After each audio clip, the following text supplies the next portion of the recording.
E aí, galerinha do nono ano, tudo bem, meus queridos? Como é que vocês estão? Joinha? Quarentena de boa em casa, nesse friozinho, hein? Pelo amor de Deus, dá uma vontade de dormir, né, galera? Mas estamos aqui para mais uma manhã de aulas, certo? E precisamos dar conta da nossa apostila, certo? Galerinha, esse material é muito bom, né? Ele tem bastante exercícios, ele é comprido, né? Nossas apostilas de português, elas têm aí mais de 100 páginas por trimestre, né? Então, nós temos bastante coisa para trabalhar, né? E tudo que o prof trabalha com vocês, todas as matérias, elas estão aí na apostila. Então, a gente consegue treinar bastante, inclusive a interpretação de texto, que é muito importante, né? E que também aparece dissolvida na apostila. Então, a gente tem de participar não, né? A gente tem de dar conta dessa apostila toda. Beleza? Galerinha, é, então vamos lá, né? Vamos corrigir os exercícios da página 9 a 14, os exercícios começam na 10, né? O prof já pediu para vocês fazerem, e agora eu só vou trabalhar com vocês o texto e as respostas para ver se vocês acertaram tudo aí. Belezinha? Certinho? Então, pau na máquina. Espero que vocês estejam bem, tá? Espero que vocês fiquem bem, continuem focados, tá bom? Que estejam conseguindo estudar para as provas, né? Que são importantes também, para a gente ver se vocês estão conseguindo acompanhar tudo que a gente está passando. Beleza? Não só a minha, dos professores em geral, né? Belezinha? Então vamos lá, galera. Meus queridos, então abram a apostila aí. Quem não está com a apostila, pega logo. O prof já avisou no grupo, né, para vocês pegarem a apostila, então só correr aí pegar, beleza? Espero que todos tenham feito, né, para a gente corrigir, para o prof não ficar só passando as respostas para vocês. É importante, né, gente, que vocês façam. De fato, exercitar, né, é a melhor forma de aprender. Então, espero que vocês consigam, espero que vocês tenham feito, né, esses exercícios aí, que consigam fazer todos que a gente pedir, tá bom? Galerinha, então, apostila 2, página 9, vamos lá ler o texto. São dois textos que a gente vai trabalhar, tá? O primeiro é esse daí, Canção Amiga, que está na página 9, e ele começa assim. Eu sei que vocês ficam loucos para que eu dê risada lendo o poema, tá? Mas eu estou treinando a minha capacidade de manter o foco e não rir durante as poesias. Vamos lá. Canção Amiga. Eu preparo uma canção em que minha mãe se reconheça, todas as mães se reconheçam, e que fale como dois olhos. Caminho por uma rua que passa em muitos países. Se não me veem, eu vejo, e saúdo velhos amigos. Eu distribuo um segredo como quem ama ou sorri. No jeito mais natural, dois carinhos, né, se procuram. Minha vida, nossas vidas, formam um só diamante. Aprendi novas palavras e tornei outras mais belas. Eu preparo uma canção que faça acordar os homens e adormecer as crianças. Canção amiga. Galerinha, então nós temos aí um poema, né, que basicamente fala sobre o sentimento próprio do eu lírico aí, né, como é que ele se como é que eu vou dizer, como é que ele se coloca, né, no mundo, o que que ele pensa das coisas, o que que ele quer causar nas pessoas, nas mães, nos amigos, enfim. É, e aí ele explica, né, dá a impressão de que é a música mesmo falando, né, a música falando sobre si mesma, né, para que que ela serve, para que que a música serve, né, distribui um segredo, enfim, fala sobre carinho, fala sobre a vida das pessoas aí, e poema, gente, é sempre aquele negócio, cada um interpreta de uma forma, né, de um jeito, é, mas dá a impressão de estar falando sobre a composição de uma música, certo? Ok. Galerinha, agora releia a primeira estrofe, né, da composição e responda de quantas orações ela é composta. Quais são elas? E aí, galera, para variar, né, a questão de português, a gente às vezes nem interpreta direito, né, os trechos do poema, né? A gente vai direto usar para fazer gramática, que é o que acontece na maioria das vezes, então façamos isso, né? Então, releia, né, o primeiro verso, desculpa, a primeira estrofe. Eu preparo uma canção em que minha mãe se reconheça, todas as mães se reconheçam e que fale como dois olhos. Galera, quantas orações é, compõem, né, essa primeira estrofe e quais são elas? Galerinha, há 4 orações ali, né? A primeira, eu preparo uma canção. A segunda, em que minha mãe se reconheça. A terceira, todas as mães se reconheçam. E a quarta, e que fale como dois olhos. Galerinha, como é que você conta as orações mesmo? Como é que faz para saber quantas orações tem na estrofe? Conta quantas frases verbais tem, né? Quantos verbos tem. Pelo número de verbos, você sabe quantas orações tem. Consequentemente, você consegue responder essa pergunta, né? Então, na primeira tem o preparo, na segunda tem o reconheça, na terceira tem o reconheçam e na última tem o fale. Beleza? 4 frases verbais, 4 orações nessa estrofe primeira aí.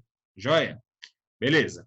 Galerinha, a segunda. Ah, só lembrando, quem não fez, né? Quem não está só conferindo aí, depois volta e anota certinho as respostas, tudo bem? Para a apostila ficar completinha aí, preenchidinha, tá? Que quando der, nós vamos olhar essa apostila aí, tudo bem? Galera, 2. Ainda na primeira estrofe, observe que é possível identificar, né, a importância dos pronomes relativos. Para isso, releia os seus versos e identifique esses pronomes, bem como os termos antecedentes a que ele se refere. Então, o pronome relativo, ele fica no lugar de um termo anterior para você não repetir esse termo. Então, ele quer saber, né, quando que ele aparece, né, quais são os pronomes relativos que tem aí e o que ele está retomando, o que esse pronome relativo retoma. Galera, nessa primeira estrofe, né, acontecem duas ocorrências do pronome relativo. O bom é que já está na questão 1, os versos já estão aí, então é fácil da gente analisar, certo? As duas vezes em que acontece no segundo verso da primeira estrofe, que é em que minha mãe se reconheça. Uma canção em que minha mãe se reconheça. O em que, galera, ele está retomando a palavra canção, né? Uma canção em que minha mãe se reconheça. A segunda que aparece e que fale como dois olhos. Esse que também está retomando a canção, né? A canção a qual fale como dois olhos. Então, ambas as situações, né? Tanto o em que do segundo verso, tanto o que do quarto verso, estão retomando o substantivo canção. Estão substituindo, né, canção. Isso pode acontecer, tá, galera? Os pronomes relativos, eles podem retomar a mesma coisa, né? Nesse caso aí, como eu estava falando da canção, no primeiro verso, tudo que veio depois, no segundo, no terceiro e no quarto verso, ainda estava falando da canção, certo? Refere-se à canção. Então, nós tivemos aí duas ocorrências de pronome relativo que retomam a mesma coisa, que é a canção, tá bom? Então, você coloca aí, né, o em que no segundo verso e o que no quarto verso. Ambos retomam canção. Joia? Galerinha, agora releia os dois primeiros versos da segunda estrofe e reescreva-os, eliminando o pronome relativo e transformando o período composto em dois períodos simples. Então, vamos voltar lá. Os dois primeiros versos da segunda estrofe. Caminho por uma rua que passa em muitos países. Galerinha, ele quer que você faça esse mesmo período aí, dividido em dois, sem o quê?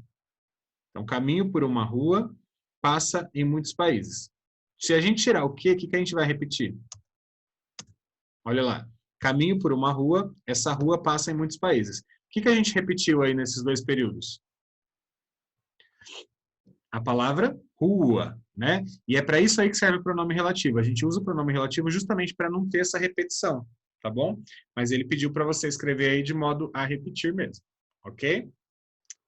Joia? Então vamos para a próxima. Galerinha, na terceira estrofe há um pronome relativo. Reescreva os versos substituindo esse pronome relativo pela expressão alguém que. Então, vamos lá na terceira estrofe. Essa daqui de cima, ó, a primeira aí. Eu distribuo um segredo como quem ama ou sorri. Qual que é o pronome relativo que tem aí? O quem, né? Que retoma alguma pessoa aí. Ok. Galerinha, ele pede para você substituir isso aí por alguém que, né? Então, como é que fica? Eu distribuo um segredo como alguém que ama ou sorri. Ou seja, você trocou quem por alguém que apenas. Certo? Ele só pediu para você substituir aí o alguém que por quem. Ok? Tudo bem, por enquanto? Então, vamos lá. A 5. Identifique em outra estrofe uma ocorrência de pronome relativo e indique o termo da oração anterior ao qual ele se refere. Galerinha, E aí a gente encontrou essa daí, ó. A outra situação do texto que aparece, né, o pronome relativo é essa. Eu preparo uma canção que faça acordar os homens. Está lá no finalzinho do poema, tá? Eu preparo uma canção que faça acordar os homens. E o que se refere novamente à canção, né? Então, ele pede para indicar aí o que ele se refere, à canção. Praticamente, né, todos os pronomes relativos do texto referem-se à canção, que é o assunto do texto, né? O assunto dessa composição aí que ele fez. Disso que se trata o poema, né? Para que essa canção vai servir, tá bom? Então, eu preparo uma canção que faça acordar os homens, foi a outra ocorrência do pronome relativo. E esse que aí também se refere à canção. Ok? Digão, como é que eu sei que esse que é pronome relativo mesmo? Troca por a qual, porque está se referindo à canção, né? Então, eu preparo uma canção a qual faça acordar os homens. Aí você tem certeza que o que é pronome relativo. Show? Beleza. E a 6, caso os pronomes relativos não fossem empregados no poema, haveria algum tipo de prejuízo? Galera, se a gente não coloca pronome relativo, o que acontece? O pronome relativo ele serve para você não repetir os termos, certo? Então, a gente usa o pronome relativo para não ficar repetindo as palavras. Se você deixasse de usar os pronomes relativos, ia ter algum problema? Claro que ia ficar um texto muito repetitivo, né? Então, olha lá, haveria sim um prejuízo, porque com a necessidade de repetição dos termos, a sonoridade dos versos seria alterada, né? A harmonia provavelmente se quebraria. Então, ainda mais num poema, se você ficar repetindo a palavra sem necessidade, quebra toda a rima do texto, a harmonia, a forma como os versos foram pensados, certo? Então, realmente, a falta do uso do pronome relativo causa problema sempre. Em poema, então, mais ainda, porque quebra toda a articulação, né, toda a harmonia do texto. Ok? Então, escreve aí que haveria sim prejuízo, né, pois haveria muitas repetições, a sonoridade, a harmonia seria alterada. Tranquilo? Então, vamos mais um pouco aí. Galerinha, aí, depois, na página 11, eu acredito aí da apostila de vocês, tem uma explicação sobre o uso dos pronomes relativos. O prof já passou isso para vocês por slides, o prof já passou isso para vocês no quadro, então nós tivemos 2 aulas ou 3, mais os ao vivo, falando sobre o uso dos pronomes relativos, para que eles servem e tal. Então, você tem na apostila também, na página 11, para estudar sobre isso, ok? Beleza. Aí agora na página 12, aparece esse exercício aí, ó. O primeiro, sobre o uso dos pronomes relativos. Galerinha, você observou, né, que o emprego dos pronomes relativos é importante para o estabelecimento da coesão textual, ligar as coisas dentro do texto, né, pois esses pronomes substituem os termos, evitando a repetição deles. Muitas vezes, porém, o excesso de pronomes relativos e da conjunção que compromete a coesão e a beleza do texto. Note no fragmento seguinte quantas vezes é empregada a palavra que. Então, já não bastasse, né, a conjunção que aparece toda hora, ainda tem o pronome relativo que, e às vezes a pessoa usa muito. E tem formas de substituir o que também, tá bom? Então, olha aí. Todos sabem que um computador moderno, já apareceu um que, faz tudo o que uma máquina de escrever fazia e muito mais. Aquilo que um pequeno tablet é capaz de oferecer já está muito além do que nos ofereciam os primeiros aparelhos eletrônicos que surgiram. Criado para que as pessoas se conectem com outras que vivem em lugares que ficam distantes, a internet surgiu para confirmar a força que a tecnologia tem em nossa vida. Jesus amado, agora é com você. 9 Qs em 4 linhas e meia. 9 Qs. Ok. Galerinha, você teria de reescrever esse texto que você acabou de ler, né? Evitando o emprego desnecessário do termo que. Então, para não ficar tantas vezes, assim, para não aparecer tantas vezes o que nesse texto, como é que a gente poderia reescrever, né? Uma das formas, uma opção seria essa que está aí, né, na apostila, olha lá. Todos conhecem a superioridade de um computador sobre a máquina de escrever. Aí já tirou o quê? Que um computador moderno faz, né? Já tirou um que ali. A capacidade de um pequeno tablet já está muito além do que nos ofereciam os primeiros aparelhos eletrônicos inventados. Aí manteve um só. Criada para conectar as pessoas a outras que vivem em lugares diferentes, a internet surgiu para confirmar a força da tecnologia em nossa vida. Então, veja bem, a gente manteve aí somente dois Qs dos 9. Ou seja, ele é importante que se use o que, né, o pronome relativo e a conjunção para ligar as coisas, para não repetir, com toda certeza. Só que usar demais também, usar muitas vezes, aí causa um problema, certo? Então, aí a gente conseguiu tirar vários deles. Se você escreveu de outra forma, galera, modificando os pronomes relativos, trocando por outros, né, tudo bem, sem problema nenhum. A ideia era só tirar o que mesmo, tá? O máximo que você conseguisse, tá bom? Ok, e agora mais um textinho aí para a gente fazer as questões de 2 a 8. E aí, professor, né, tem uma dica para mim ali. Professor, peça aos alunos que procurem dicionário o significado das palavras que porventura desconheçam. Né? Isso aí, galera, tem de ser prática, tá? O tempo todo. Toda vez que você está lendo um texto e você não sabe o significado da palavra, procura pelo menos no Google. Né? Gente, está com o celular na mão aí o tempo todo, né? Então, use a seu favor, ok? Olha lá. Dona Glória. Minha mãe era boa criatura. Quando lhe morreu o marido, Pedro de Albuquerque Santiago, contava 31 anos de idade e podia voltar para Itaguaí. Não quis.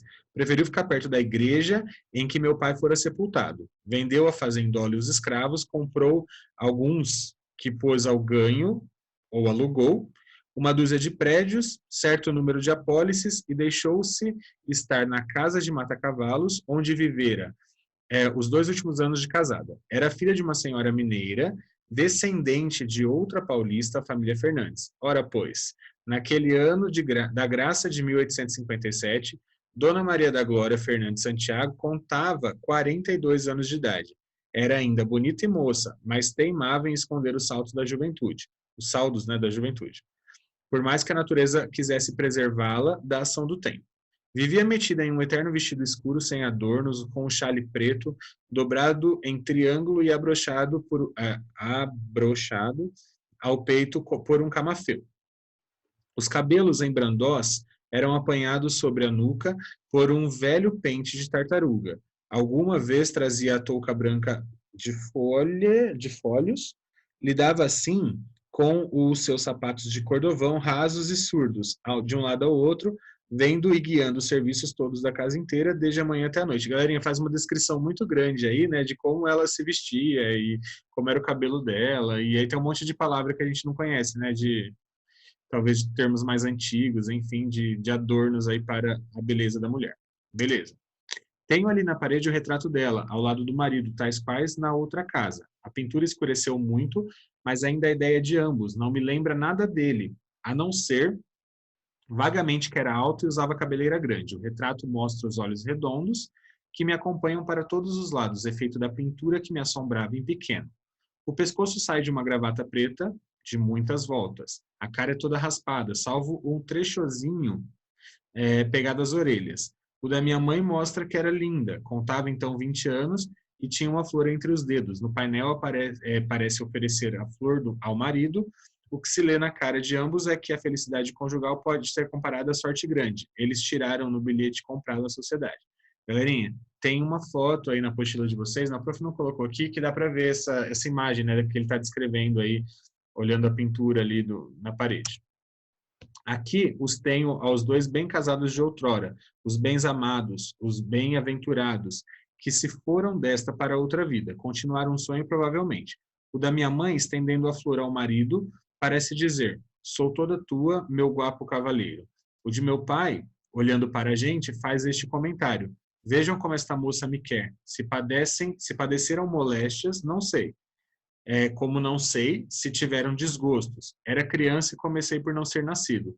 Depois da morte dele, lembra-me que ela chorou muito, mas aqui estão os retratos de ambos, sem que o encardido do tempo lhes tirasse a primeira expressão. São como fotografias instantâneas da felicidade. Aí vem de obras completas do Machado de Assis.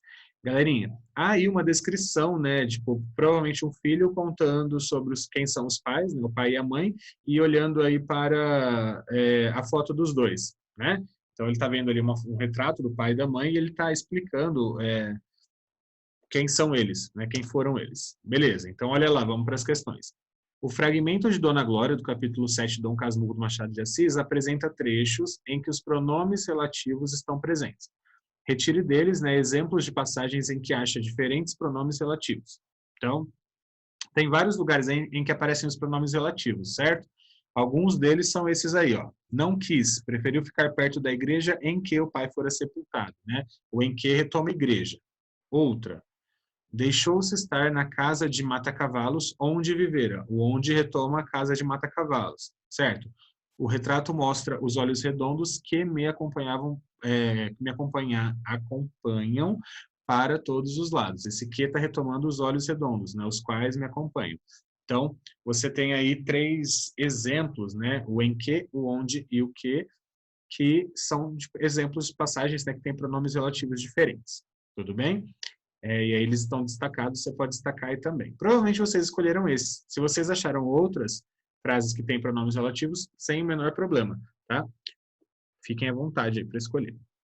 Galera, na primeira linha do texto aparece o pronome lhe. Reescreva o trecho sem usá-lo, mantendo o sentido, né? Então, lá na primeira linha do texto, minha mãe era uma boa criatura. Uma boa criatura. Quando lhe morreu o marido, Pedro, quando lhe morreu o marido, ficou para algumas pessoas muito estranha essa construção, né? Porque ela é antiga e tal. Você pode reescrevê-la tirando o lhe, né? Olha lá, quando morreu seu marido. Quando lhe morreu o marido, você pode trocar por quando morreu seu marido. Tudo bem? Só trocar ali a forma de escrever esse comecinho ali. Ok? De boa?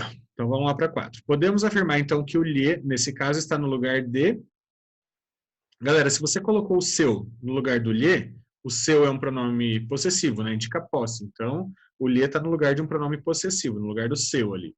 Que foi a alteração que a gente fez. Certo? Pronome possessivo. O lhe, ele indica posse, tá? Também. Então, como esse pronome possessivo aparece atrelado, desculpa, a palavra marido, qual é a função sintática que ele assume no contexto em que aparece? Galerinha, ele funciona, né, como um adjunto adnominal. O seu, ele serve para indicar ali de quem que é o marido, não é? Se você olhar essa frase aí, quando morreu seu marido, o núcleo é marido e o seu é para identificar o marido, é para determinar o marido. Não é o marido de qualquer um, é o marido da mãe dele, o pai, no caso. Certo? Então, o lhe, que tem a mesma função do seu nesse caso, ele teria a função de adjunto adnominal. Tá? Nossa, digamos, está cavando matéria lá que a gente aprendeu no começo do ano, depois a gente fez uma revisão esses tempos aí sobre sintaxe do período simples, né? E aí a gente está cavando um pouquinho, mas é isso daí, tá? Coloca aí que o lhe serve como adjunto adnominal, porque ele identifica a posse do marido, de quem que é o marido, determina a palavra marido. Tudo bem? Galera, agora releia o seguinte trecho. Vendeu a fazendola e os escravos, comprou alguns que pôs ao ganho ou alugou, uma dúzia de prédios, certo número de apólices e deixou-se estar na casa de mata-cavalos, onde viveram os 2 últimos anos de casada. Nele, o pronome relativo, em destaque, retoma uma palavra que está implícita no trecho. Qual é essa palavra? Galerinha, a palavra que está implícita aí é escravos, né? Quando ele coloca ali, comprou alguns que pôs ao ganho, comprou alguns escravos que pôs ao ganho, tá? Então, essa palavra que está implícita aí é escravos. Por que ela está implícita? Porque ela já aparece antes ali, né? Vendeu a fazendola e os escravos. Comprou alguns escravos. Mas para não falar de novo, né? Acaba se usando o que. Beleza? Para não ficar repetitivo. Então, a palavra implícita ali é escravos. Ok. Há a seguir 2 colunas. Né? Na primeira delas, há palavras retiradas do texto, as quais você talvez não conheça. Na segunda, há o significado dessas palavras. Então, utilizando da leitura do texto aí, do contexto em que estão inseridas, relacione adequadamente as colunas. Galerinha, então, tem os significados dessas palavras aí, camafeu, bandó e cordovão. Quando a gente vê a palavra camafeu, não sei se vocês conhecem, mas tem um docinho. Digão só pensa em doce, né? Quando eu vejo camafeu, eu já penso naquele docinho de nozes, que é branquinho assim, tem uma noz em cima. Aquilo é maravilhoso. Enfim, galera, mas não é não, tá? Nesse caso. Galera, nesse caso, o camafeu é uma pedra delgada de 2 camadas de cores diferentes que se esculpe em uma figura em alto relevo. Então, o camafeu aí você vai relacionar com o B, fica 1B, ou B1, tá bom? É como se fosse uma pedra, um brochezinho que você coloca assim para prender o chale, tá? Como se fosse um broche, tá? Beleza. O bandó, galerinha, ele é cada uma das partes que se dividem os cabelos em determinados penteados. A gente chama de banda, né? É uma banda e outra banda. São duas bandas. Mas é o bandó, tá? Cada parte do cabelo. E o cordovão é o C ali, né? Couro de cabra curtido. Cordovão é couro de cabra. Beleza. Galera, 8. Qual era o sentimento que a imagem do pai causava ao filho, né? O narrador personagem dos fatos vividos em sua época de infância. O pai dava medo nele, né? Galerinha, você percebe que ele tinha medo do pai? Logo no primeiro trechinho, na primeira linha, quando ele fala assim, quando lhe morreu o marido e colocou o nome, tipo, em vez de falar quando morreu meu pai, ele fala quando lhe morreu o marido, falando, tipo, quase que com uma distância, assim, de medo mesmo, de respeito, assim, absurdo, né? Então ele tinha medo do pai. Ok. E aí, para terminar, galera, tem o simulando aí, né, no finalzinho da página, que você está vendo, da página 14. Então, vamos só fazer o simulando para a gente encerrar essa bateria de exercícios, tá bom? Gente, o prof sabe que é cansativo, tá? Ficar fazendo assim, e corrigindo e tal, mas o prof precisa fazer isso para que vocês utilizem, né, todo o material certinho. Se eu deixar por conta de vocês e falar, vai fazendo o material à vontade, tem muita gente que não vai preencher, não vai fazer, não vai estudar. Então, o prof precisa corrigir para vocês terem certeza aí que vocês acertaram, tá bom? Como a gente tem bastante aula, então dá para fazer isso, graças a Deus. Joia? Então, vamos lá, galerinha. Leia o texto e responda a questão. Um homem precisa viajar por sua conta, não por meio de histórias, imagens, livros ou TV. Precisa viajar por si, com seus olhos e pés, para entender o que é seu. Para um dia plantar as suas próprias árvores e dar-lhes valor. Conhecer o frio para conhecer o calor. E o oposto. Sentir a distância e o desabrigo para estar bem sob o próprio teto. Um homem precisa viajar para lugares que não conhece para quebrar essa arrogância, que nos faz ver o mundo como o imaginamos e não simplesmente como é ou pode ser, que nos faz professores e doutores do que não vimos, quando deveríamos ser alunos e simplesmente ir viver. Ah, que chique, da Mirklink, né?